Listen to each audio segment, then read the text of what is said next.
Hello everyone, my name is the Artificial DM, and welcome to the channel. Today we've got a mixture of Greentext stories and some D&D stories. But anyway, on to the stories.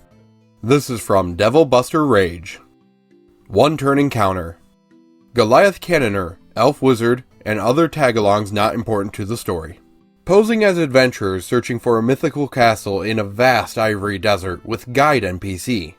Happen upon ruined hut out in the open. Convenient rest stop location, until skeptical NPC tells them it's probably a new type of mimic. NPC has been around the area a long time. Party believes him. Wizard casts haste on Cannoner. Cannoner enters, obviously fake, slightly homebrewed large mimic hut. Mimic tries to nom on him but fails its action. Goliath, with big ship cannon as weapon. Remembers cannon does 4d12. Does it count as a structure? Rule of cool. Sure, why not? Crit for 156 damage. Has haste. Make sure it's dead. One turn encounter. This post is from Arcanus86.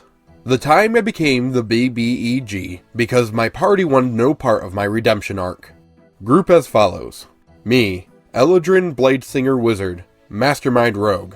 Aasimar Paladin of Vengeance, Dwarf Light Cleric, Human Beastmaster Ranger / Moon Druid, Turtle Beast Barbarian. Starting off our campaign, I had written my character as a silver-tongued trickster who would use anyone and any means necessary to get his way. Due to his backstory, he held an immense hatred and distaste for life, existence, and the world around, which I thought would be great for a sort of redemption arc. However, my DM and the rest of the party just didn't really work with me on that for whatever reason, so instead, I stayed true to my original conniving character. Now the Paladin and Cleric served the same god, who was in direct opposition to our BBEG. Knowing this, I saw an opportunity, so I struck a deal with the BBEG. Then over the course of the campaign, my plan slowly came into being, pitting my group and their gods against the BBEG to assure their mutual destruction and make a way for me to gain enough power to effectively destroy the material plane. I left the group early in our final session, and was mysteriously absent when they fought their greatest foe.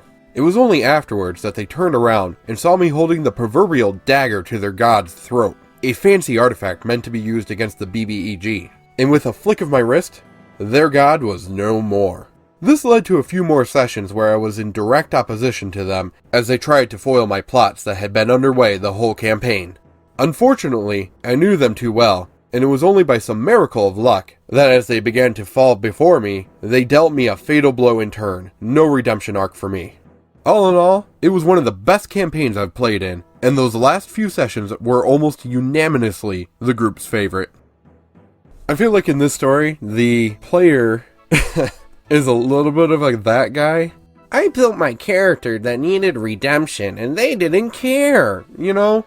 But it sounds like in the end, he worked it out with the DM and everybody enjoyed it. That's just what I gathered from the post. This is from Floormat1000. Cult Official isn't as rich as he thought. My party is in possession of a magic orb that a cult needs to restore full power to an ancient god. Cult Official stops us on our travels and magically reveals a house to invite us into. He has decent hospitality, lets us take a rest and makes us tea.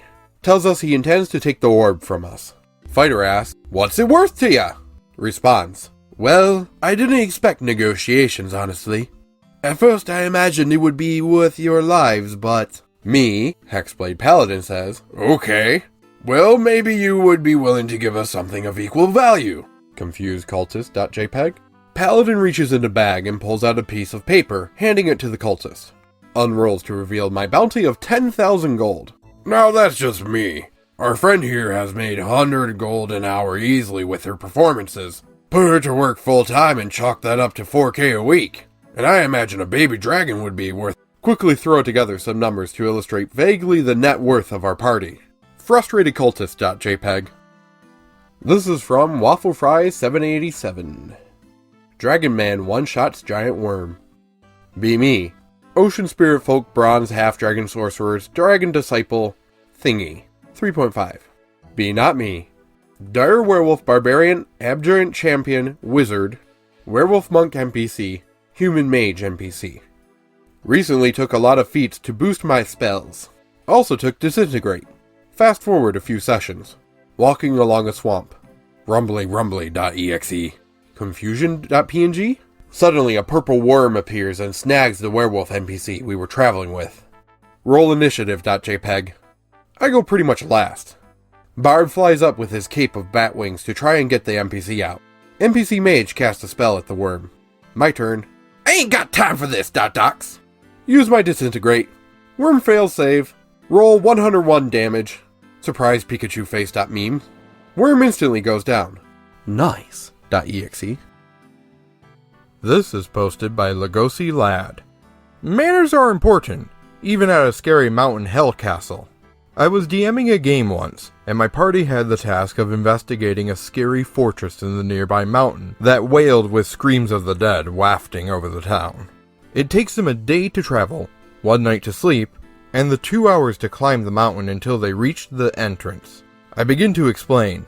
As you reach the entrance to the scary mountain fortress, 2 50-foot tall wooden doors braced with brass loom in front of you. Crags hang down off the cliff above as the entrance casts a large shadow. I want to knock on the door.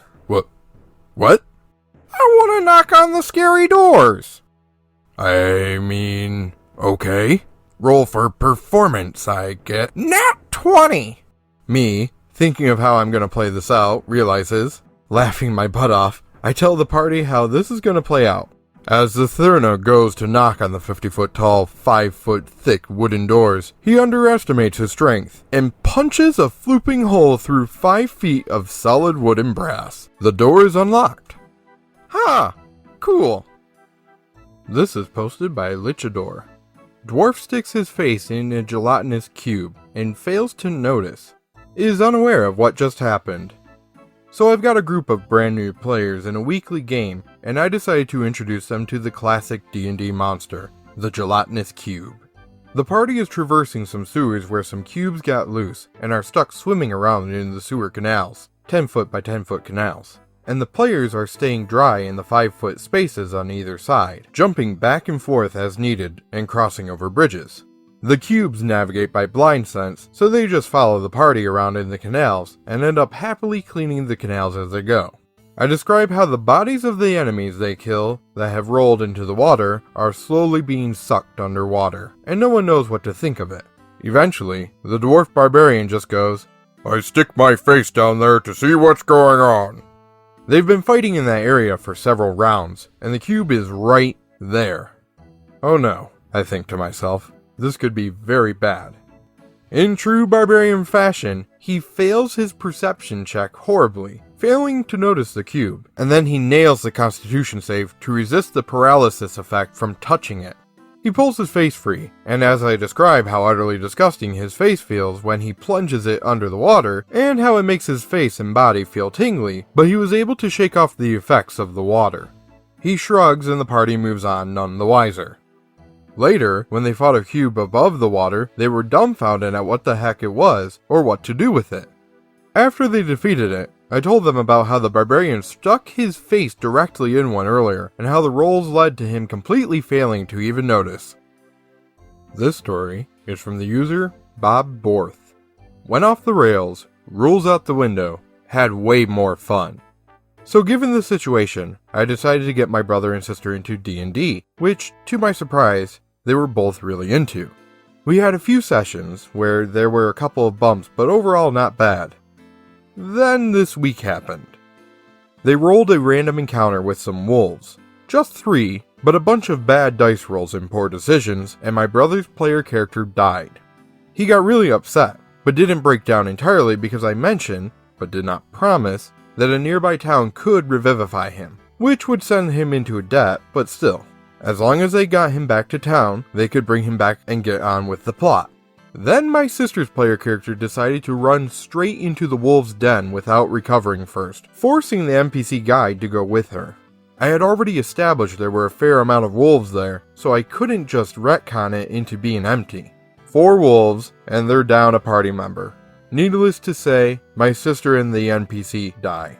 Now both of them are furious. At me, at one another, and have shown no interest in coming up with other characters. So that couldn't be the end. Because of some vague soul floopery I had hinted at in the previous session, I sent them into Avernus, stripped of their weapons, stuck in soul form. They were forced to use diplomacy, various character skills, and their magic instead of just fighting everything straight out. Because despite not knowing much about D&D lore, they had a feeling everything here was strong, so they were a lot more cautious and took things more seriously. By the end of the session, they had taken control of an infernal gem mine, won the allegiance of a nightmare through some truly ludicrous rolls, and had tentative plans to get their bodies back. I had a feeling all the hours of work I had put into the initial plot were never going to come up again, but they seemed to be having so much fun, and I don't regret it at all. Being as, from the way it sounds, the players are the DM's younger siblings, I thought it was a very wholesome post. It allowed them to keep playing the game without giving them a bad taste about D&D as a whole, giving them the opportunity to go ahead and try to come back. Plus, the DM kinda upped the ante on showing this is serious, he did kill their characters, but continued the game in a way that allowed them to realize their actions that they do still have consequences, but they can try to resist it as much as possible into their favor. Well, what did you think of the stories? Be sure to let me know down in the comments below, and if you enjoyed it, please give me a like. It really does help me out. I should also mention, I've got a Discord server now. Go ahead and click the link that's in the description box. That's it for today, and until next time, hope you feel inspired.